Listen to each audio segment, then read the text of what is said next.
د جهان نیوز درنو لیدونکو سلامونه، ستړي مشئ. د افغانستان د پرمختګ بل مهم خبر.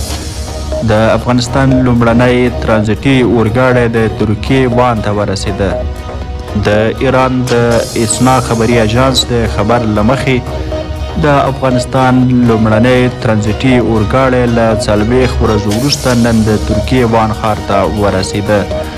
دغه اورګاډی چې د غویي میاشتې په لومړۍ نیټه ایران ته رسېدلی و، د افغانستان تولیدات ترکیې او اروپا ته لیږدوي. د ایراني رسنیو د راپورونو له مخې په دغه اورګاډي کې 110 ټنه مدني ډبره بار وه چې د ایران د روزنګ اورګاډي تمځای کې درول شوی و.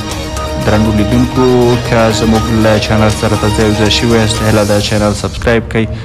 له ملتیا مو مننه. ښه وخت ولرئ. ښې شپې.